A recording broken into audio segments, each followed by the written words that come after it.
Hello, everybody. Good morning, good afternoon, good evening, good night, depending on where you're joining us from. My name is Jeff White. I'm an investigative journalist covering cybercrime, and it's my pleasure to welcome you to this Orange Cyber Defense session. We're going to be talking about an issue close to a lot of our hearts at the moment. 90% of domestic accidents happen at home.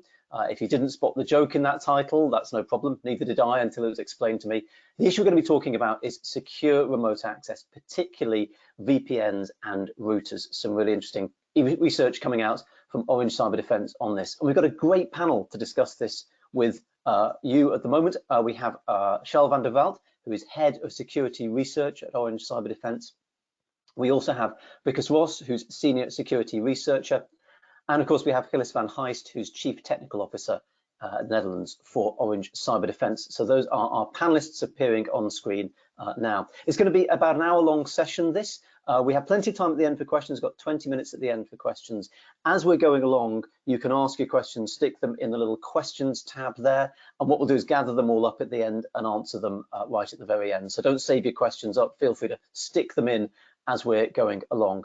There is a feedback form, by the way, at the end of this session. So when the session finishes, the feedback form just comes up automatically. Please do fill it out. Orange do like to know what you think of these sessions, how you'd like to improve them, things we could do differently next time. There'll also be a recording of this session. So don't worry if you missed things, if you want to go back and watch it again, or if you've got colleagues who want to see it, the recording will be available usually the next day. And as I say, plenty of time for questions from you all at the end, so please do get involved. I'm going to go to Charl first, if I may, because obviously this is based around research that you guys did for the RSA Conference earlier this year. I just wondered if you could sort of take us through the background to that and what you guys started to find. Thanks, Jeff. Hi, and hi, everybody. Thanks for joining us. Yeah, so we've been spending a lot of time trying to understand the implications of the pandemic and remote work for for our clients and for ourselves over, gosh, it's several months now, and we've published several papers and research outputs, two of which are linked in the slide that you're looking at now. The one is a little bit older. It focuses on issues with VPN technologies. And then the latest one really focuses on more specifically the home router and the role that the home router plays in the security threat model, and offers a lot of very detailed guidance on how we can support our remote workers. Gilles will talk about that a little bit more later. So yeah, please take a moment to download those. We really would recommend them. We think they're valuable resources. Maddie, if we can skip to the next slide, I can sort of talk you through it, Jeff, just at a very high level. For us, the starting question is, what has changed from a security point of view because of lockdown?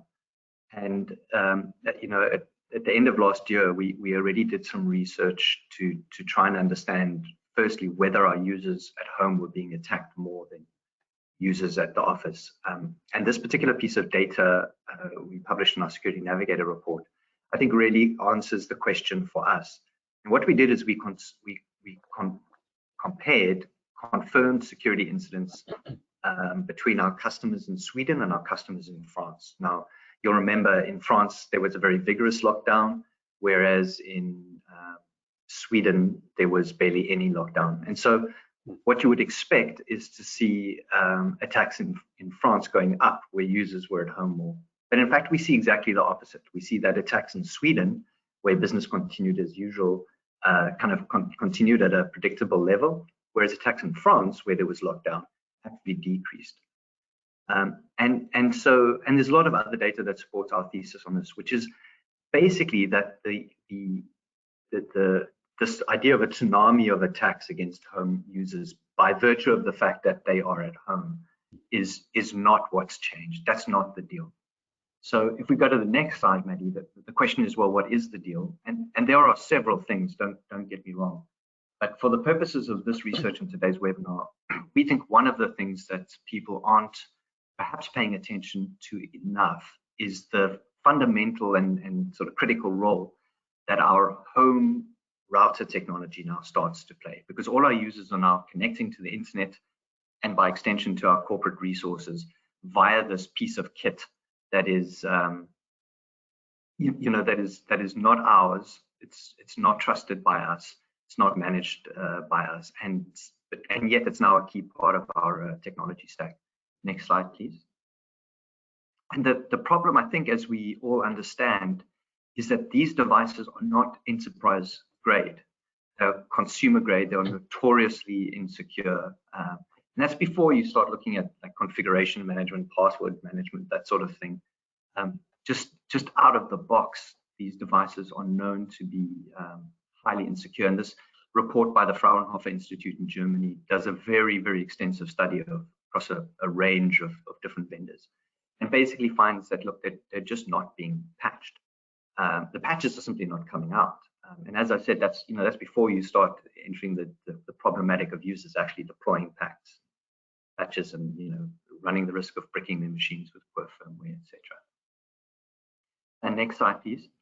And when we think about the home router and the fact that it's not managed by us and is fundamentally insecure, we also have to bear in mind, of course, that there are several other elements of technology that also sit between the user and our enterprise networks, right? And the whole, cloud, the internet, your ISP, and all the layers that are required are also not under our control, and therefore also present a risk.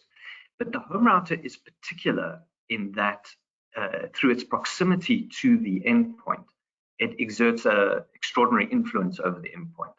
And specifically by means of this DHCP or Dynamic Host Configuration Protocol. And that's the protocol that assigns your machine its IP address, defines what its routes are, describes where it gets its DNS, gives it all kinds of instructions about how to handle DNS, and can even do unexpected things like prescribe to an endpoint which operating system it needs to boot from. And so the home router, although it is only yet another piece of the technology stack that sits between our remote worker and our enterprise, isn't quite the same. It is remarkable via this proximity. And as we'll see, this proximity can be exploited in various ways that we think people aren't thinking about enough.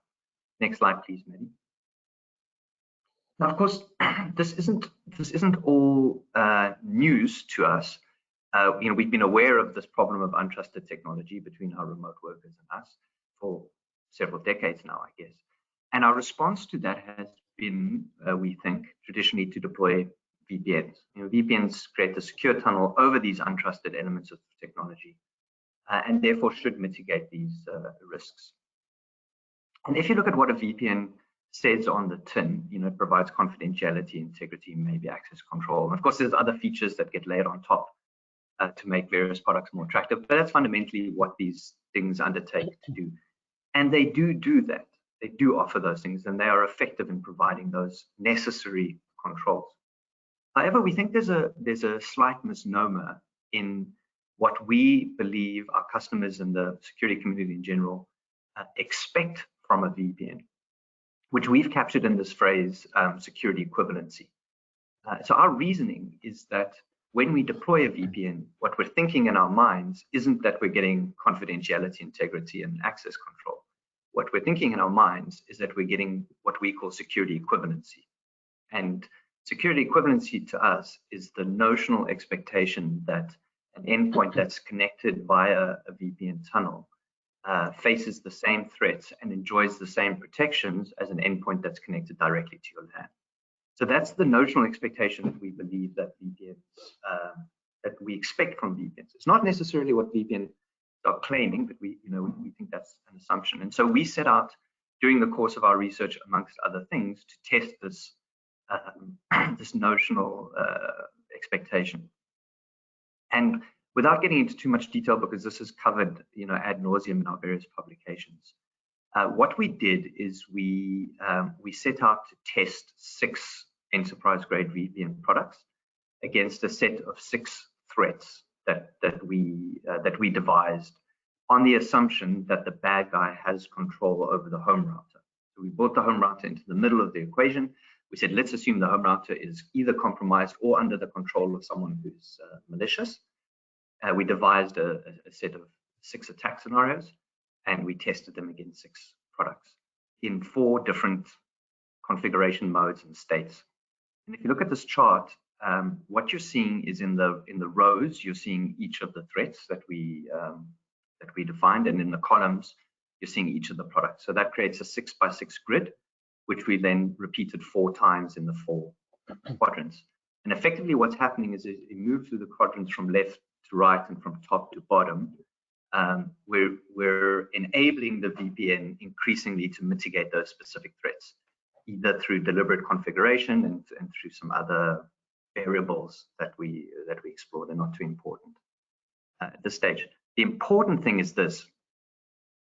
If you look at the top left-hand quadrant, if you take any contemporary VPN product, you place it in the position where the remote access point is, or the home router is under the control of a bad guy, and you test it against those 6 threats, it is not able to mitigate any of them. None of the products can mitigate any of the threats that we conceived. Now, they're not all, groundbreaking zero-day ransomware apocalypse threats. There's a range of different scenarios. Some of them are very serious, some of them less serious. But the products can't, and the reason they can't is because the influence that the home router exerts simply supersedes the control that the VPN technology is able to bring to bear. And as you move then from the top left-hand quadrant to the top right, and then from top right to bottom left, and from bottom left to bottom right, we're increasingly hardening the configuration of the VPNs and empowering the VPN, I guess, to do its job more and more, and eventually reach a point where, basically, given sufficient effort and foresight, the products can mitigate most of these threats. Some of them don't mitigate all of them, but in a relatively tenable position, except that there's a high degree of deliberateness required to reach that point, and a quite intimidating degree of configuration and skill required to eke that kind of performance out of the VPN. And of course, that comes at the cost to some extent of usability. So that's kind of, Jeff, in a nutshell, the journey we've been going on. Really interesting, Charles. Thank you for that. I just wondered, I mean, obviously what you've done there, and it's a really useful chart to look at, is you've gradually tweaked the VPN to try and fix the holes that you've found.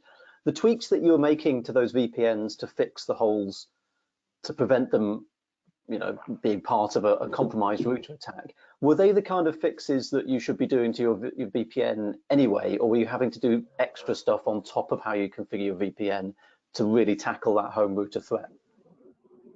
Yeah, great question. Let me answer that briefly in 2 ways. Firstly, to say one of the major factors that we change as we move through these quadrants is whether the home router allows the VPN to connect to its gateway or not.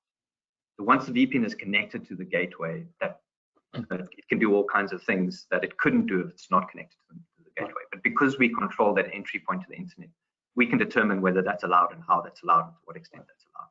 So that's the first thing. But in more direct answer to your question, all of the features, all of these controls that we implement are features of these products. When I say tweak them, we're not doing binary patching or anything. We're just clicking boxes, enabling things, setting thresholds, etc. Some of them are prescribed in the best practices for those vendors. Most of them are not prescribed in the best practices for those vendors. And we would argue, and as we do in the papers that we spoke about earlier, that we need to consider these options and deploy them. But we're also pragmatic in recognizing that they can be really limiting for the user and you could, without due care, really really try your fingers if you set a setting like this and then can't access the machine anymore or something. So yes, best practice, but they need to be very specifically and carefully approached, I think, in partnership with the vendor. Yeah, good stuff. Thank you for that, Charl. Really interesting stuff. And I've slightly jumped ahead of it there because Wicus, of course, is going to take us through the next stage, which is to have a look at the sort of technical issues uncovered in these types of attacks and sort of replay what Orange Cyberdefense did and what you found. So Wicus, do you want to talk us through a couple of demos? Yes, certainly, Jeff. We're going to look at two scenarios. So the first attack scenario speaks to what Charl alluded to earlier about this whole aspect of DHCP and the control that DHCP from the router's point of view has and the influence it has on the clients that needs to use it. So if we start off with this first scenario, we'll see we would like to perform a person in the middle style attack on our victim, which is depicted on the bottom left there. They're sitting behind a compromised home router that is under the influence of an attacker, for example. And the user's intent is to create a VPN tunnel to the corporate network, to the trusted network, and then with that tunnel, they would then initiate a session over it. For example, in our case, a RDP session. So Medina, if we go to the next slide, you'll see is like the whole flow is, VPN is established, we connect to that, Windows box sitting in the corporate network. But remember, the attacker controls that compromised home router. So we can play with the settings that we issue to our guests sitting on that network, and they have to accept these settings, or most of the time they just willfully accept them without any interrogation of it, because that's the role of the DHCP server. It gives settings, network settings, like Charl said, IP addresses, DNS, and much more. It's very rich. If we move to the next slide, what our attackers are going to do is we're going to inject a DHCP route, supplied route. What this means is we're going to alter the flow of traffic in the sense that we can literally tell the host or the guest in this network that they joined, say, well, here's a new route that you need to use.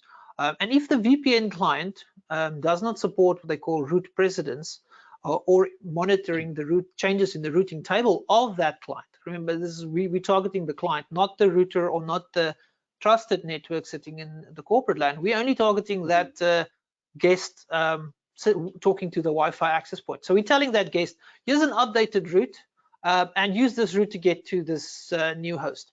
And basically what you can do is you look at the next slide, thank you, Medina, is that we're going to redirect the RDP traffic. So we can literally, for a specific host or even for a subnet, tell it to go, instead of going through your tunnel that you're established with your VPN, take this detour. Here's a new detour that we're going to go. And our attacker now can leverage that to perform a person in the middle style attack. If you go to the next slide, we can see that a host that initiates an RDP session now with this updated route, or if the connection that's already there tears down and reestablishes this RDP session, they will be presented with a new connection attempt. But because this is our attacker sitting there now, the RDP session is, but it'll fail. It's going to be confused and saying, well, I tried to authenticate using what they call the Intel image. You'll see that big red blob there. And if the user supply their username and password, we can actually highlight it there with that yellow text there. We can actually capture username and password in this way. Fortunately, at this stage for the victim, the attacker can't proceed further with this, but the attacker has managed its objectives by stealing credentials. And this is just the first step of a few attacks that can lead onto that. Really interesting. And yes, frankly, the fact you've got my username and password is worrying enough to me, regardless of what you can do after that. I just want to be clear as well, though. You said that in terms of changing the DHCP tables, you're doing that on, is that on the actual employees, the end user's machine? You said you weren't doing it on the router, it's on their laptop, for example. Correct. So the attacker has control over the malicious access point, and what they do is they can issue new configuration or an update to the configuration. So what we will do is we'll shorten what they call there's a lease period that this configuration set is presented to the guest.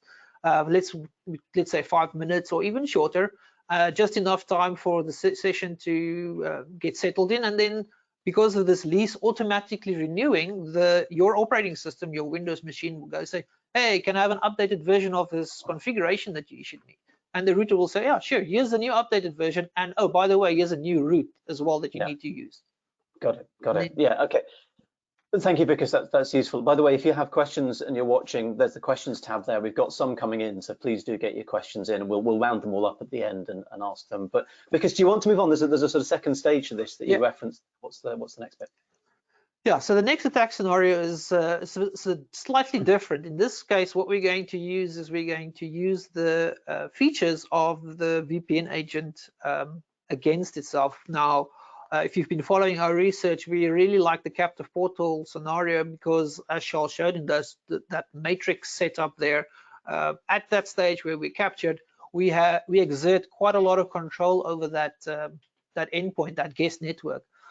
In this case, we're going to see, let's say you're at a coffee shop, and if you're in the fortunate position that you can travel these days, given the situation with the pandemic, let's say you're at the airport lounge or a coffee shop or a restaurant, and you join their Wi-Fi while you want, with the intention of establishing your VPN.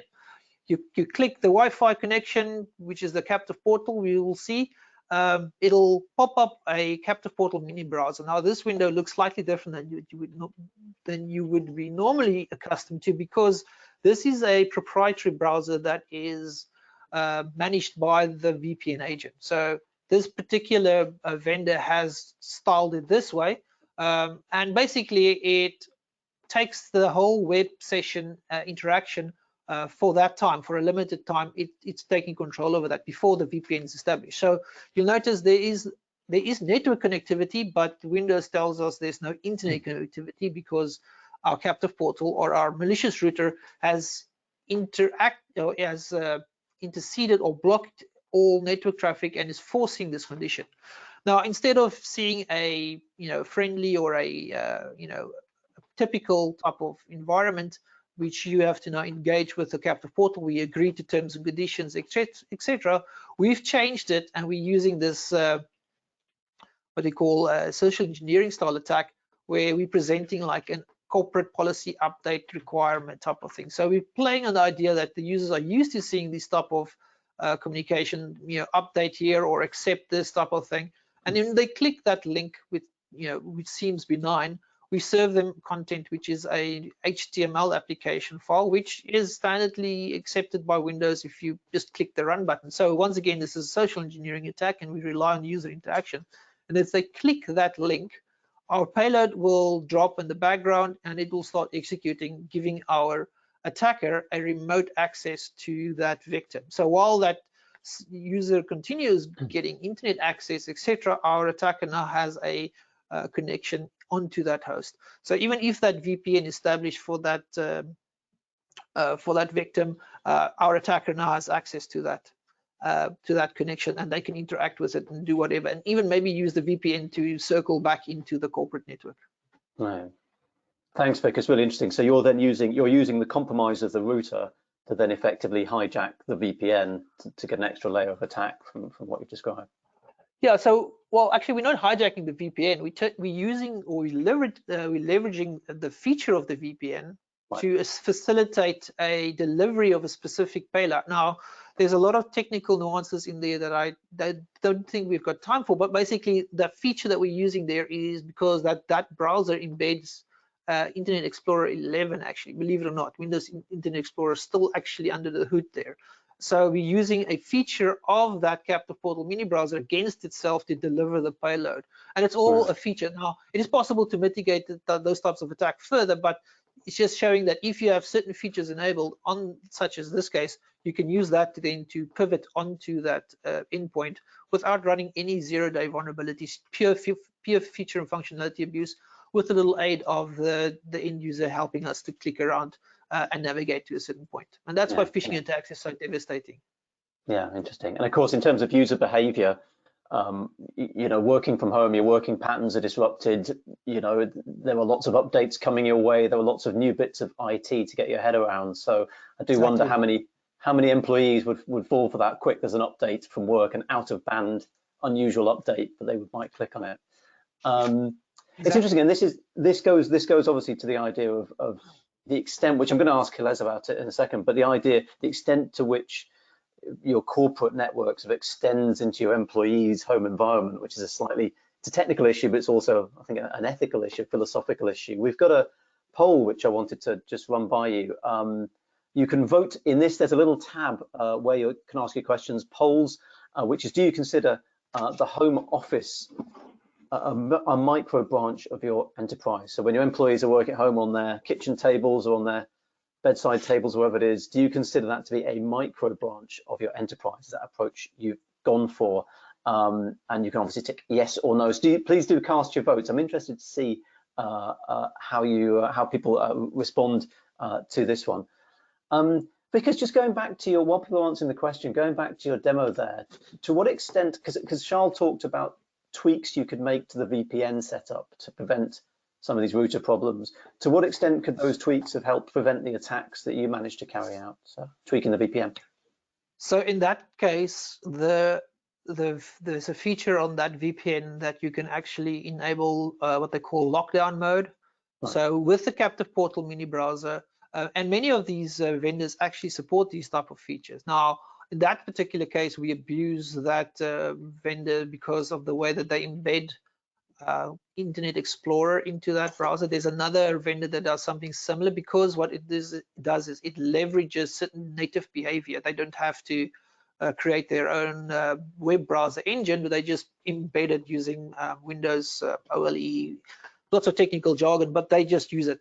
So these vendors do have functionality. Charl also alluded when you asked him about the question about, when we tweak these features to make it pass, to get to a point where we can show that we can mitigate this, but also demonstrate the impact on user experience, you'll see that it is in, I would say, almost all of the vendors, it is possible to mitigate that style of attack, even if you even if your user would have clicked the link anyway, purely by enabling certain correct hardening features of the agent. But it requires a lot of tweaking and also compromise from the end user's point of view. Yeah, interesting, really interesting. Thanks, Vickers. That's really good of you. We've got an answer to our poll. Do you consider the home office the micro branch of the enterprise? 73% say yes, which is probably a good way of going about it. But interesting, 27% say no. And I have to say there were some interesting, let's say, ethical and philosophical issues around this.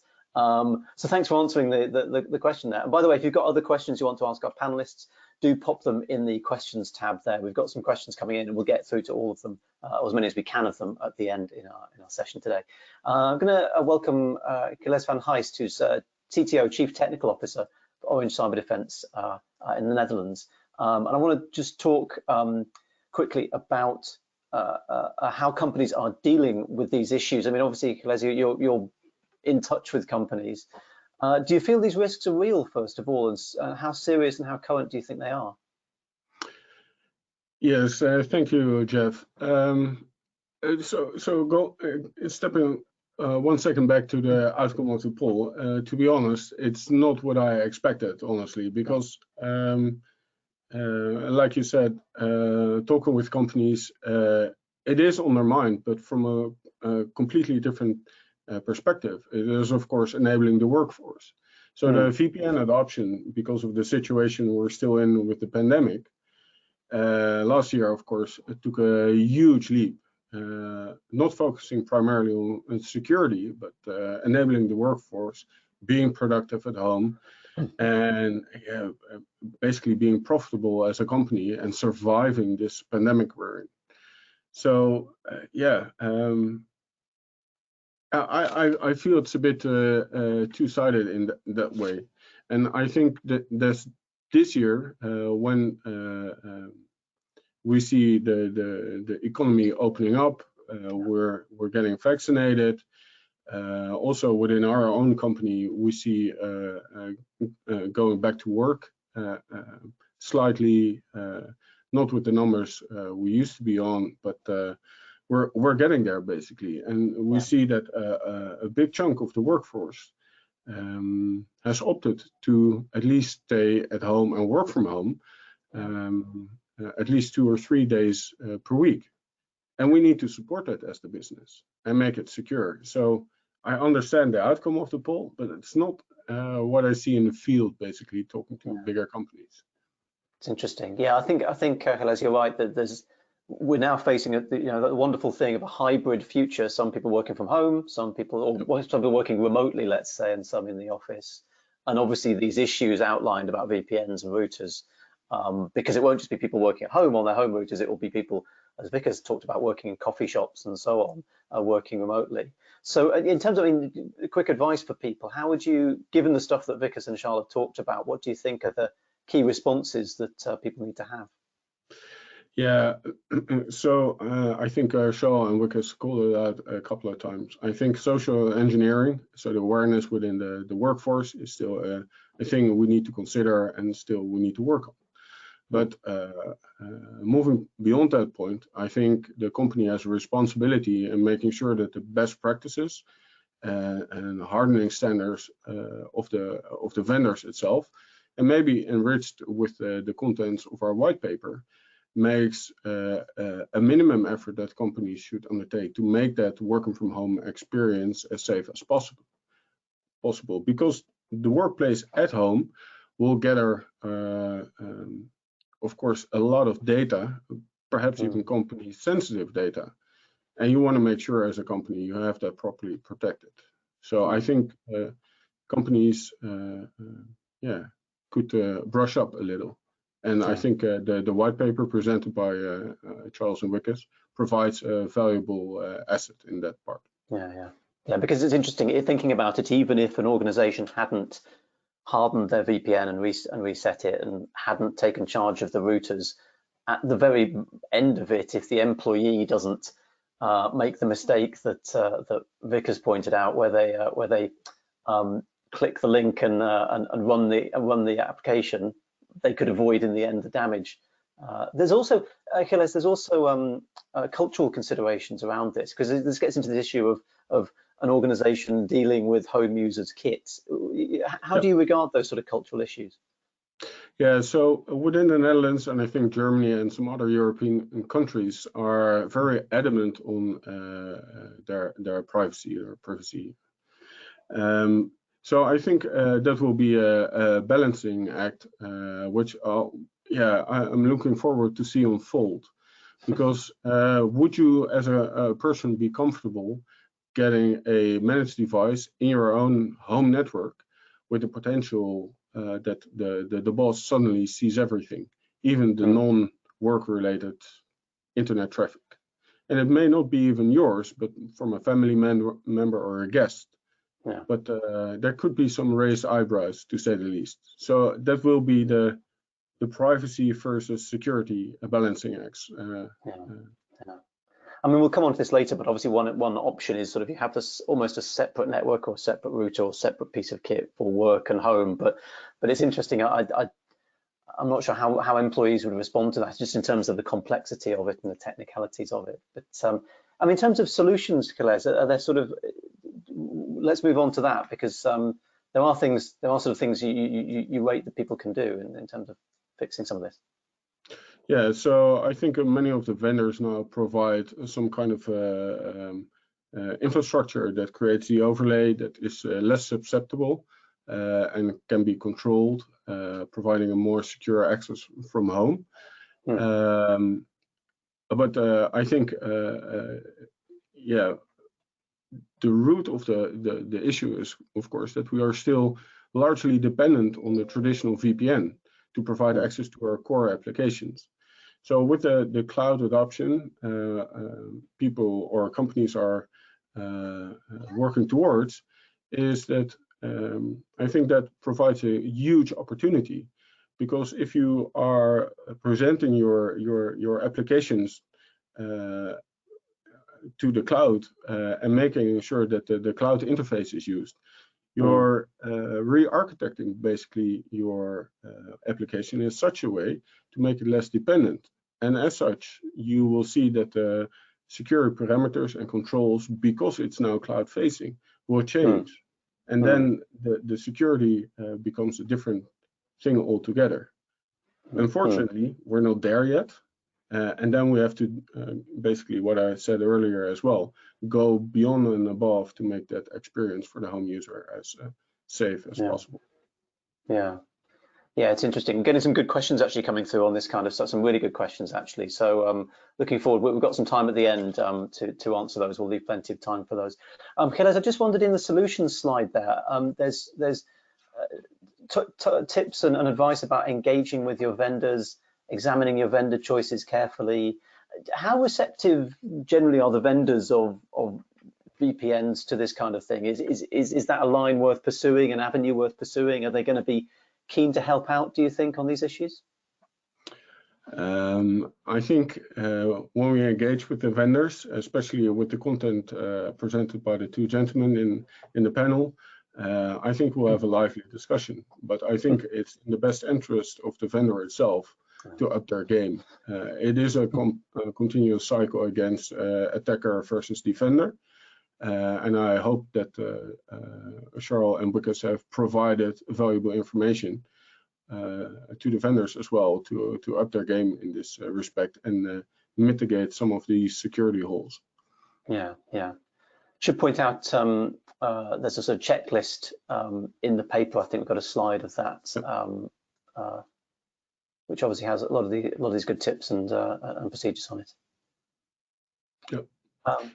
Like I said, best practices may not suffice. I think the paper also in the quadrant shown by Charl also indicates that, and that this checklist there is of course to help you make that experience even stronger and make that user experience better without the risk of losing your data. And by the way, Wicus had a nice little program that mitigate your or could capture your password, but the bad actors will probably move to something more deviant, more ransomware to inject that. Yeah, it's a worry. It's a worry. Yeah. And just lastly, I mean, in the paper you mentioned zero trust. How does it's obviously the buzz phrase, and I'm still frankly trying to get my head around it. How does the zero trust model feed into all of this? Yeah, so coming back to the mention of cloud, of course, by changing the framework and using zero trust as more than just a catchphrase and not just a technology implementation, but making sure that at every step you weigh and adopt the correct and security controls to make that the whole ecosystem safer at every step of the way, not just from a network, but also in the application and everything that comes in between. That will help, of course, mitigate some of these problems that are inherent with the usage of VPN. So the best option, long-term, the sustainable option will, of course, to re-architect your application and use the zero trust mindset, make it secure by design. Until that time, use the white paper, use the checklist, and add as much control as you can. Good advice, really good advice. Thanks, Gilles. I appreciate that. We've got another poll which I want to run by you. We talked about, or I talked about, in fairness, earlier, the idea of issuing kits to people. I just want to ask, we want to ask this poll on this. Have you deployed home router devices that you own and control to provide controlled remote access to your users? Basically, have you issued your employees with routers? Be interested to see what the answer to that is going to be. Gilles, can I come back to you on that quickly? Is that a phenomenon that you've seen of companies actually going, okay, we're going to provide our own, if it's going to be our network effectively at somebody's home, we're going to provide a router for it? Yeah, so coming back to the, if we move past a privacy concern, I think it is a great opportunity also for companies to not just make it more secure, but also make the user less dependent on the VPN technology, because suddenly the office network extends into the home, potentially even removing the necessity for the traditional VPN altogether. And then you can rely on strong authentication on the Wi-Fi, on the latest and greatest standards, of course, to make it even more secure. So, and then the controls, the updates, and all the other stuff come into play as well. So yeah, I see a huge opportunity there. Yeah, it's interesting. It's interesting. Just thinking that through. Oh, actually, we might have the poll result. I'll be interested to see what. Oh, interesting. That is interesting. 69% say they've not even considered it, which is interesting. And I'm not in a way surprised by that. It's quite a heavy move, but about 30% say that they are or they are considering it, which is interesting. Look, if you've got reflections on that, and actually if you want to put in the Q&A or put in the chat, if you have implemented it, and want to tell us how it went, I'd be interested to hear that. We've got some questions coming in now, so I'm just going to, towards the tail end of this, ask those questions now. So I'll just bring up the there we go. And I'm going to try and direct the questions to the right panelists, but if Charl, Wicus, and Gilles, if you want to chime in and answer, please do so. I think this is probably one for Wicus, but how will, this goes back to the demo that you said, how will changing a local route do anything except going to another local host or the internet except to the VPN? That's from Raymond Watts. So I think if I can rephrase that scenario so that maybe that will answer the question that that we have, is what we're doing is we're changing from the malicious Wi-Fi access point. So remember that Wi-Fi access point or that router is already under the control of an attacker. So all configuration on there could be modified, changed, etc. We could even proxy forward information, or we can actually even run additional software on that local network with that router if we want to. Depending on the setup, the attacker can also be in that network as well.